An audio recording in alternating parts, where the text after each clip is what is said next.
మనకిప్పుడు వస్తున్న ట్రెండ్ అంతా కూడా కట్ వర్క్ కదండీ! కట్ వర్క్ కటింగ్ చేసి కుట్టడం అయితే కష్టమేం కాదు గానీ, దానికి థ్రెడ్ పైపింగ్ వేయడానికి మాత్రం ఉంటుంది.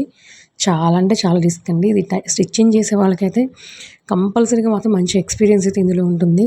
ఎందుకంటే థ్రెడ్ పైపింగ్‌తో అంత నీట్‌గా కట్ వర్క్ వేయాలంటే చాలా అంటే చాలా కష్టమండి. అది సన్నగా రావాలి. ఎక్కడ కూడా వంపులు తిప్పేటప్పుడు చాలా చాలా టఫ్‌గా ఉంటుంది. మీకెవరికైనా గనుక ఈ కట్ వర్క్ బ్లౌజు ఎలా కుట్టాలో కావాలి అనుకుంటే కిందైతే కామెంట్ చేయండి. నేనైతే ఫుల్ వీడియో మన ఛానల్ అయితే అప్లోడ్ చేస్తాను. హ్యాండ్స్‌కి కూడా చూసారు కదా! బుట్ట హ్యాండ్స్ వచ్చింది. బుట్ట హ్యాండ్స్ ప్రిన్స్ కట్, కట్ వర్క్‌ది అయితే అడిగారు. బ్యాక్ హుక్స్ బ్లౌజ్ అనమాట ఇది. ఇదైతే చాలా అంటే చాలా బాగా వచ్చిందండి. మొత్తం అవుట్‌ఫిట్ అయినాకైతే చాలా బాగుంది లుక్ కూడా. కస్టమర్ కూడా అంటే చాలా హ్యాపీగా ఫీల్ అయ్యారు. వాళ్ళకి కూడా బాగా నచ్చిందండి. మరి ఎలా ఉంది మీరైతే కామెంట్ చేయండి. మన ఛానల్ ఇప్పటిదాకా ఎవరైనా గనక సబ్స్క్రైబ్ చేయరు. మన ఛానల్ అయితే సబ్స్క్రైబ్ చేయండి. మనం న్యూగా షాప్ కూడా ఓపెన్ చేశానని చెప్పానండి. మళ్ళీ ఇంకొకసారి కూడా చెప్తున్నాను. మనకైతే ఇది విజయవాడ 1 టౌన్ వైపు అయితే షాప్ ఉంది. ఏమన్నా కావాలంటే విజిట్ చేయండి.